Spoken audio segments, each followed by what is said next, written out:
This is Pet Life Radio. Let's talk pets.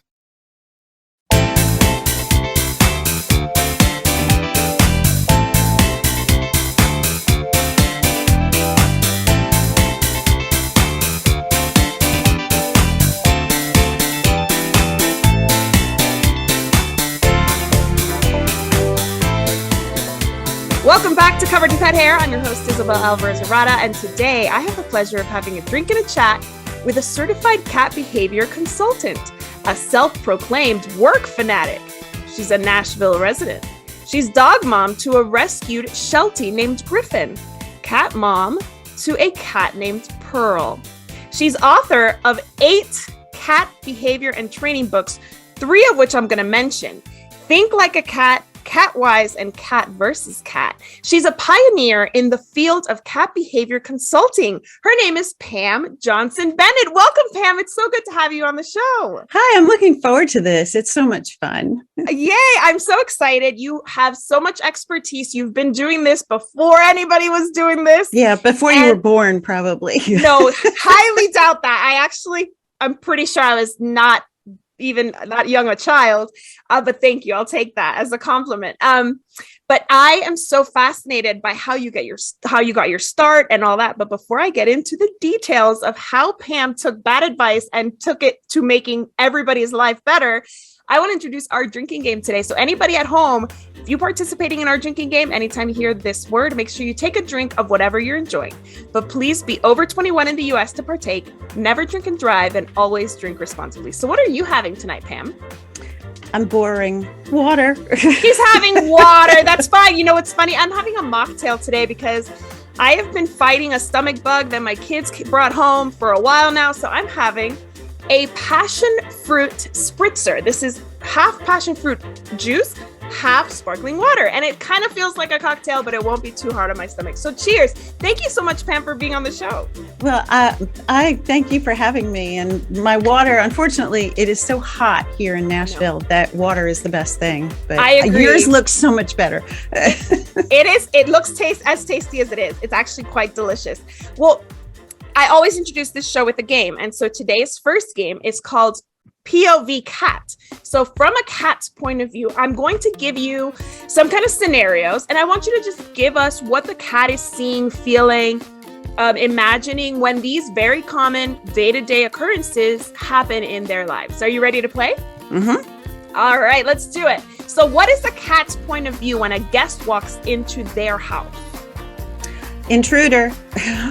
Is that their first instinct? Yes, because cats are territorial, so they take comfort in predictability and familiarity. So somebody coming in, strange smells, strange sound, they have to first make sure, are you friend or foe? So there are social cats who will greet anybody, and they've been well socialized. But basically, it's, I would view you with suspicion. Yes, very much so. They protect themselves that way. We should all do a little bit of cat suspicion initially when meeting people. All right, the next one, the process of packing and moving to a new house. What's the cat's point of view? Terror. Again, it comes down to everything that I know is unfamiliar anymore. So you have the packing, which is scary, right? Because you have all those boxes coming in and everything that the cat loves is getting packed up. And the cat didn't get the memo that said we're moving to a new home. All of a sudden the cat's put in a carrier and shows up in a new home where everything is all rearranged. So it can be pretty terrifying.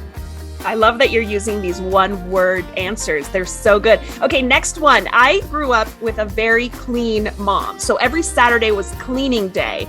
If I had had a cat growing up, what would the cat have thought about cleaning day?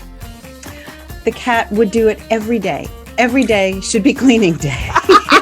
Clean the litter box, clean yourself, make sure the food bowl and the water bowl are clean. So yes, I have been accused of having OCD, so I relate to cats. Yeah, well, they really like their clean environment, so they're not upset if we start mopping and like cleaning, right? They're cool with it? No, the only thing you have to be careful of is the chemicals you use, the products that you use. Yes. You have to make sure that they're safe. And if you're doing something like mopping the floor, you don't want to let your cat back in until that's dry. So you have to remember everything that the cat's paw touches or anything the cat rubs against could eventually end up in the cat. So you have to be very safe. But yes. In terms of like litter box and like food bowl of your cat, especially if you feed dry food, don't just keep heaping dry food in that bowl and never cleaning it out. Right. Yes. Cats are by default very clean animals, so they prefer a clean bowl any day of the week. How about this one? Family is preparing a nursery for a baby. What is the cat's point of view about this new thing that's happening? Ooh, new toys for me initially, right? It's all these fun things coming in. You've got a little chair for the cat to sit in, which is basically, a high chair, which is like a new cat tree. Right. You have the crib, which is, wow, I get this really comfy bed. So initially it's interesting and a lot of fun, but then when the baby comes, not so much fun. So my advice is do things very gradually, let the cat get comfortable with things, and introduce the baby very carefully and slowly. But cats, they don't like change, but sometimes they can have a hard time distinguishing whether something you bought is for them or not for them. So I think they should think it's for them until told otherwise. That's kind of how I operate. Well, Pearl, my cat, thinks everything is hers. So I just gave up. It's hers. It's yours. Even my cell phone, it's yours, Pearl. All right, so the next one is holiday dinner. Any holiday you can imagine. The dinner's being prepared and it's lots of dishes and lots of smells. What's the point of view of the cat? All kinds of interesting food to check out, but unfortunately it can be very dangerous food. When we think of holidays like Thanksgiving, you've got turkey, where you've got things that the cat could get, the poultry bones, or get something that's not safe. Cooked poultry bones can splinter. So you want to make sure that even though it's very enticing from the cat's point of view, it's not safe. Right. So you have to make sure your cat stays safe. But holidays are kind of like a mixed bag because there's all these great smells of the food, but then you have all the strange people. So it's like, what are we going to do? So from a cat's point of view, maybe the safest place is to hang out in the kitchen where all the good food is. Yeah, I would too. It's smart. How about a hurricane or severe storm is actually happening? I know so many dogs we know are scared and noise phobic and scared of storms. How about cats? What do they think? Cats can be too. Cats have exceptional hearing, and that can be very, very scary. We tend to associate things like thunderstorm fear with dogs because, they whine and they bark and they run around, and with cats, it can be that they hide. So we may not realize that they really are terrified. So my advice is make sure your cat has safe places to go. Whether it's hideaway places or if the cat wants to hide in the closet, let the cat set the pace of what's needed. Don't pull the cat out and try to comfort him if what he wants is to just stay hidden. Right. Smart. All right. Next one. You bring Pearl a new cat toy. What's Pearl's perspective on the matter? Another thing for me is awesome. Yes. Oh yeah. Pearl loves her cat toys. In fact, she has a new one that was unexpected, and those of you who follow me on Facebook know this saga. I was pulling clothes out of the dryer, and I used dryer balls, and a dryer ball fell out of the dryer, and Pearl decided this is the greatest toy ever. So yes, she has it. I've given up on it, and now have bought new ones. Is it a wool? Is it one of the wool ones? Yeah, it's one of the wool ones, and I do watch it to make sure she's not chewing on it and loosening any of the wool, so you have to be careful with that. But she loves it because it's easy to kick and roll around. She has so much fun, and I don't have the heart to take it away. It's it's like all the toys that she has, and trust me, Pearl has a lot of toys. I get sent a lot of toys. The dryer ball right now is the toy. That's hilarious. That is so awesome. And they're healthier than dryer mats, dryer sheets. Yes, that's why. It's why you have them. So that makes perfect sense. And if you can make sure that she's not ingesting the wool, I feel like it's the perfect toy. How about a cat that is purring on their human's lap? What's their point of view? Well, purring is kind of mysterious, and it can have different meanings. So I would say if the cat is on your lap, chances are that's happiness, contentment, absolute joy and love. But keep in mind, cats purr for various reasons. So the cat who's purring while in the cage at the veterinary clinic or in a shelter, it's not the same as the cat who's purring on your lap. So you always have to read, kind of like read the room, see what's going on. But for the most part, in your lap, that's heavenly. That's so interesting that you should say that about a cat purring at like the vet, because I interviewed in my season 1, I interviewed Edward Bassenthwaite, Dr. Edward Bassenthwaite, who is a holistic veterinarian. And he said that purring is potentially like a self-soothing mechanism for them, right? So it would make sense. Right. It has many meanings. It is at the vibration. The vibration is at a level that encourages bone mending and healing. So cats can do it for that reason. It's a self-soothing behavior. It also can be done when cats are in a frightening situation, maybe to try to calm an opponent. Wow. So that's where you really have to see what's going on in the environment. But we all are familiar with that wonderful sound. I mean, to me, there's nothing better when Pearl, climbs up in my lap or gets up on the bed next to me and starts purring. I love it. It's medicine for me. I know it sounds like it. And when you say that they can mend bones, is that only for their species or for those around them? Can they maybe heal us a little bit? I don't know. Maybe if the cat is laying across you. I mean, a few years ago, I fell and broke my wrist, and maybe if Pearl had laid across it and purred, maybe the healing would have been better. That's something to try if I ever knock on wood. Let's hope nobody gets injured and breaks a bone. All right, next one. The humans in the house, whomever they may be, are arguing. What is the cat's point of view? It's very confusing because cats have very sensitive hearing.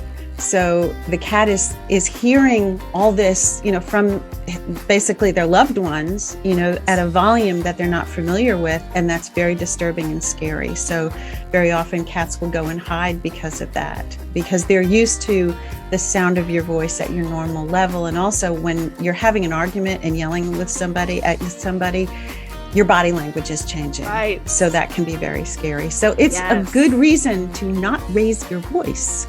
Yes. I read, I think on your website, that cats hear, 3 times louder than we do, at least? They have so much better hearing than we do. I mean, imagine they can hear the squeak of a mouse, the ultrasonic sound of a mouse. So they're hearing things, not even dealing with yelling or having an argument. Think of how loud you might be playing music or have the TV on.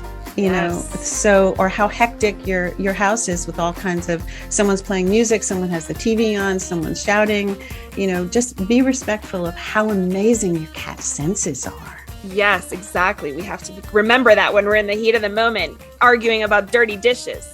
I don't know anything about that.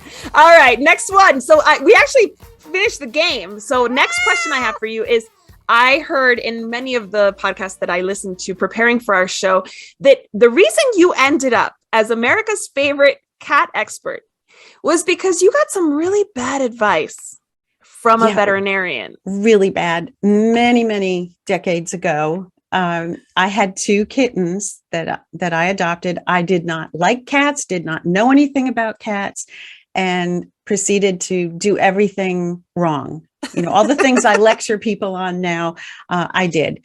And so when I brought them to the veterinarian when they were adults, they were poorly behaved. And I was struggling, and I was asking the veterinarian for advice. And he said, these cats are awful. Just put them to sleep. And there are so many other cats in the world. Get other cats.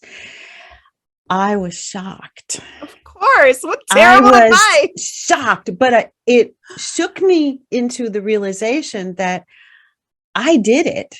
If they were basically clean slates, and I did it. I did something wrong, and I was determined to fix it.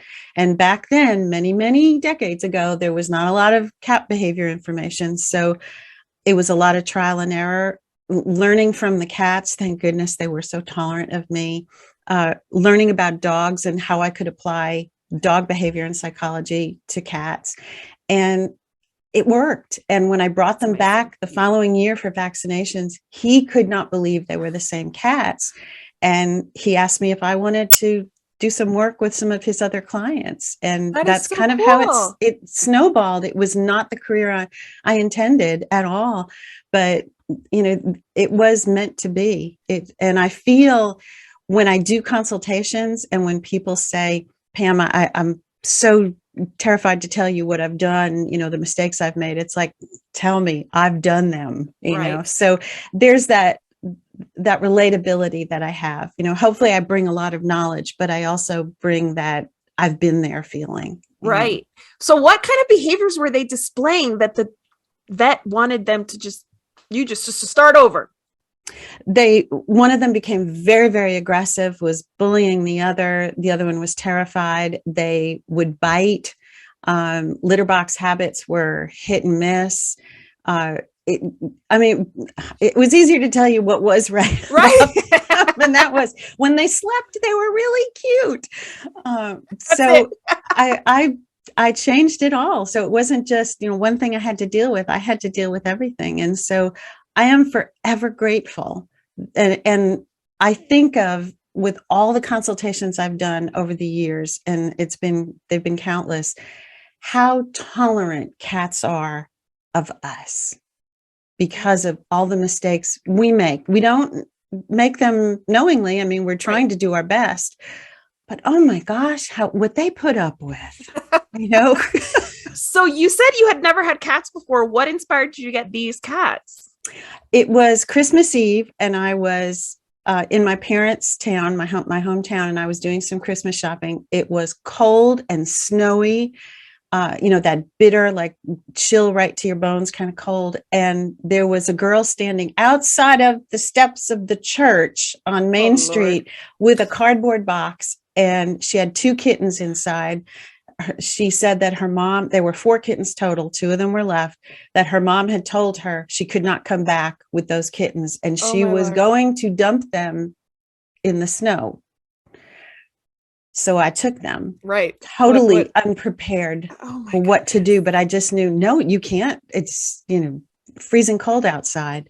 So I initially saved them, but they saved me. Oh my gosh. And they changed your whole world. They changed my whole, amazing. They changed the direction of my life. And I can't imagine doing anything else other than what I do. It is a labor of love every single day. I love that so much. And you now still continue, after so many decades, to have one-on-one consultations with families about cat behavior. So what do those consultations usually look like? Well, right now I do a few house calls, but for the most part, ever since COVID, it's Zoom, a lot of Zoom consultations. And it's amazing how, as much as we know about cat behavior now compared to when I started, I started my business in 1982, we know so much more, but yet so many cat parents still don't know what's available to them. They're still making these mistakes because they didn't know help was available. So it's a matter of, with consultations, just finding out the information, being a detective to figuring out the root of the behavior, because the first thing I tell clients is it's not a misbehavior. The cat is not misbehaving. Cats don't sit around and go, okay, what can I do to really annoy you? Okay, well, I'll pee over here, or I'll scratch on the sofa. They don't do that. They're trying to solve a problem, and they repeat behaviors because they work. So our job is to be a detective, figure out what the cause of the behavior is, so we can set the cat up to succeed. And that's basically what we do. And I come at it with a little more knowledge and also an objective pair of eyes, as opposed to the cat parent who's just living in this and sometimes can't see, the forest through the trees. Absolutely. I completely agree. Sometimes and usually I feel like people reach out to trainers and behavior consultants too late. So at that point, they're just so tense, the situation's so out of control, and you have to step in and calm everybody down. Right. And you can't expect, if the problem's been going on for 8 months, it's not going to get solved in a week, so you have to be patient. You have to be thankful for those little baby steps of progress. But again, it goes back to, I can't believe how tolerant cats are. I'm constantly amazed at what they have put up with, and especially when I see some of the, situations with consultations, it's like, oh my gosh, your cat should have smacked you upside the head a long time ago. Well, that's actually the perfect segue. We're going to take a break right now. But when we come back, I'm going to talk about two cats, introducing cats, multiple cats, cats versus cats. Don't go anywhere. I'll be right back after these messages from our sponsors. Welcome back to Covered in Pet Hair. I'm your host, Isabel Alvarez-Arata, and today I have the pleasure of having a drink and a chat about cats with Pam Johnson-Bennett, who is basically the longest working, most experienced cat trainer I could find anywhere in the United States, because when she started, there was no training certification. She basically created the industry. And because she has so much experience, she sometimes specializes in multiple cat households, which can be very complex. Having one cat's probably easier than having multiple cats when it comes to behavior issues. Absolutely. Yes. because when you have one cat, the cat owns everything. Basically, everything is mine. I wake up in the morning. Nobody's been in my litter box but me. Nobody scratched on the scratching post but me. And when you add another cat, it's as if a giant came along and shook the house up and everything is, wait a minute, who's been in my litter box, kind of situation. I find that when a cat parent has decided to add a second cat, they're a little more accomplished when they're doing more than two, if it's like the third or fourth cat. But when they decide to go from 1 to 2, they are terrified because of all the horror stories they've heard, and all the bad advice that has been given. It's almost as if they'd rather go to the dentist and have a tooth pulled than introduce that second cat. I mean, it can be very complex, which is why you wrote a book on it called Cat versus Cat. And that brings me to our second game today, Cat versus Cat. I'm going to give you some situations that do occur with multiple cats. And the thing I want you to kind of enlighten us on is what these kinds of things look like, what to look out for, because a lot of people may not recognize what's happening as these scenarios. Are you ready to play? Mm-hmm. All right. The first one is one cat is bullying another. What does that look like? It can be very subtle. Now, when we think bullying, you think of the kid on the schoolyard, beating somebody up or stealing their lunch. With cats, it can be a subtle look. It can be what looks like lounging in the hallway where the cat looks very relaxed, but really what he might be doing is blocking access to a resource. So just because you don't see the fur flying and screaming doesn't mean there isn't bullying going on. So with cats, because they don't want a physical confrontation, they do a lot of posturing. So that's where you have to pay attention to body language, which, you'll find information about that in Cat versus Cat. Yes. But they're very, very subtle. And sometimes you pick up on stuff and you realize, oh my gosh, there's been some serious intimidation going on here that I missed. Wow. And so would you say that cats are kind of passive aggressive a little bit in those scenarios? They know how to get maximum impact with minimal effort. Just a sideways glance, just a tilt of the ears, just, standing a little straighter with those paws. They know how to do it. And we might miss it, but the other cat doesn't miss it, right? Oh, the other cat doesn't miss it. What about if cats are challenging each other? What does that look like sometimes? It can be a stare down.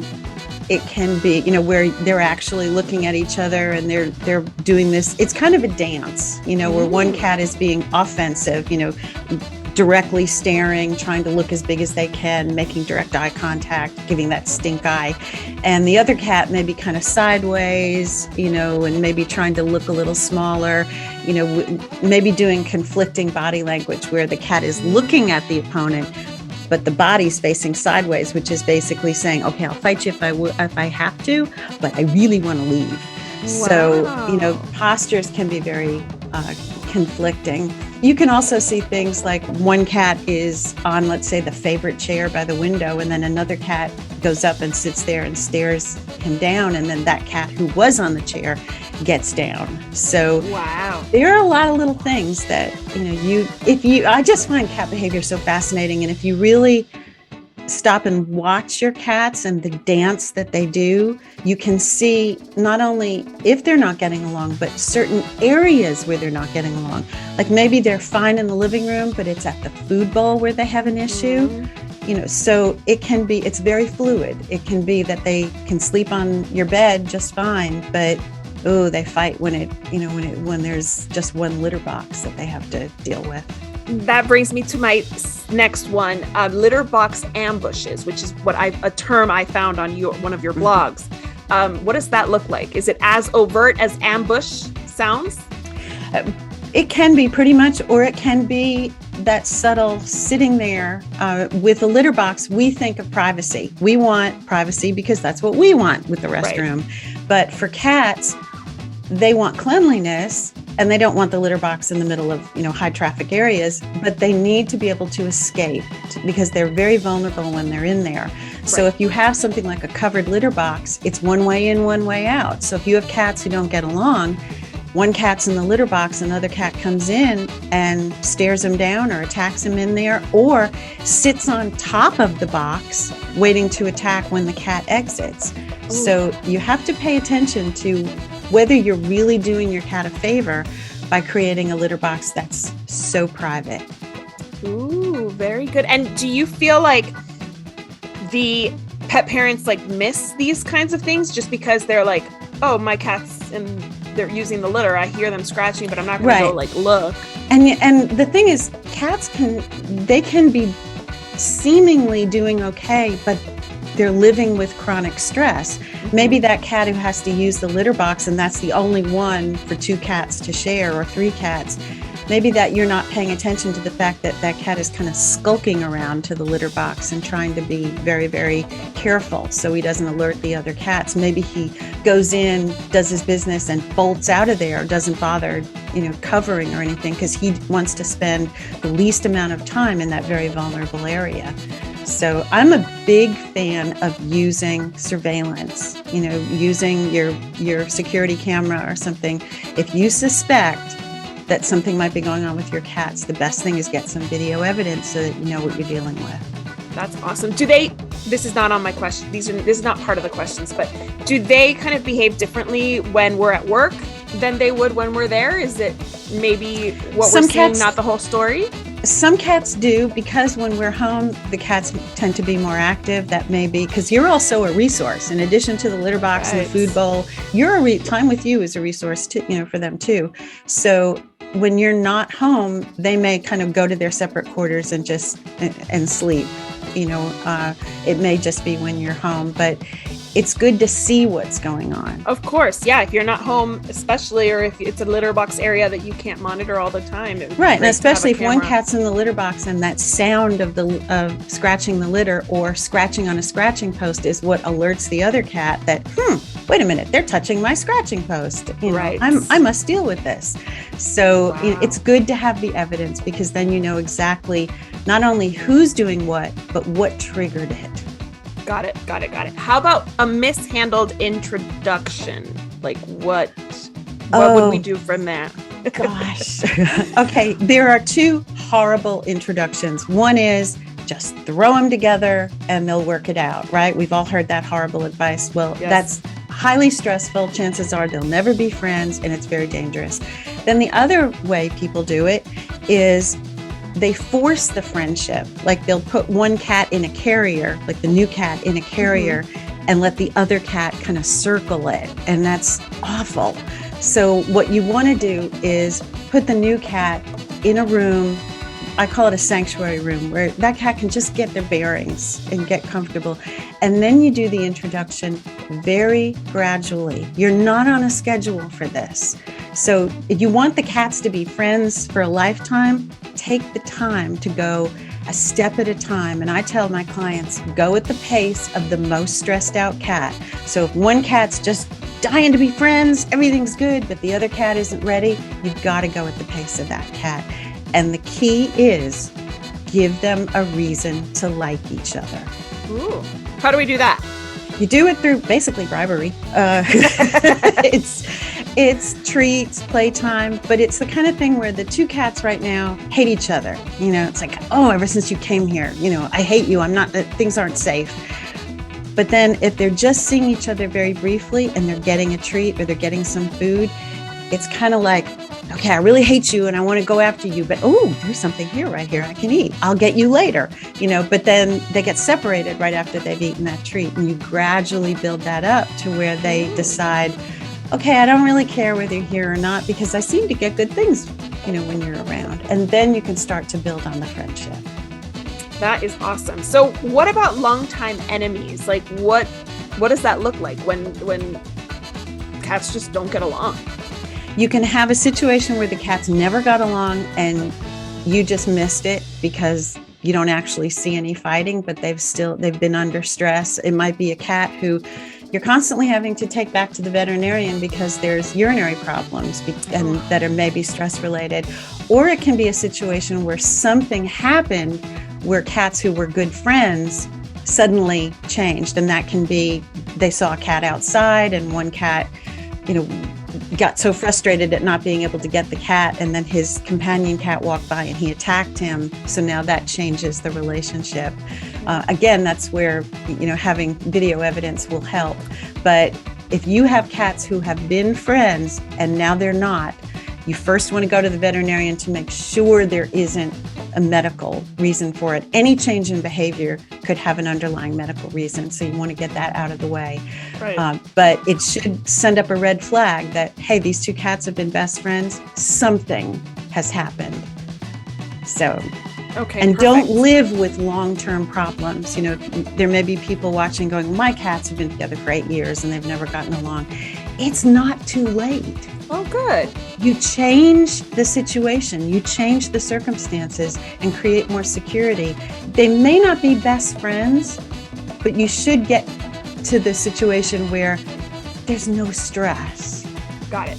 Yes, they can cohabitate calmly and respectfully. Right. How about, speaking of cohabitation, how about when energy levels, ages are mismatched? What would that look like?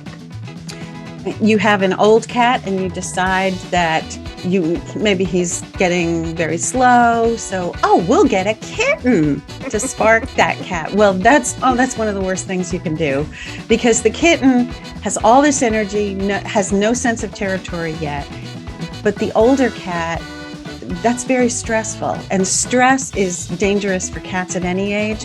For older cats especially, you don't want to put them through that. The other thing is doing mismatched personalities. A lot of times I'll see clients I have this very aggressive, assertive, energetic cat, so I'm going to get a very quiet cat to balance him out, and the personalities clash. So you want to do complementary. You don't want to go opposite ends of the scale. Ooh. So unless you're rescuing a cat and it's a situation where you don't really have a say, this is the cat who chose you. But if you are deliberately going out thinking, I want to get a companion for my feline, really try to match a complementary personality. And I would also say, make sure that's going to be beneficial for your cat. Your obligation is always to the cat or cats you currently have before you add to your cat family. That is great advice. Do you offer any kind of adoption consultation where you would help a family potentially choose their second, third cat? I do everything in consultations. I will help you if you're trying to figure out which cat to get or whether there should be a second cat.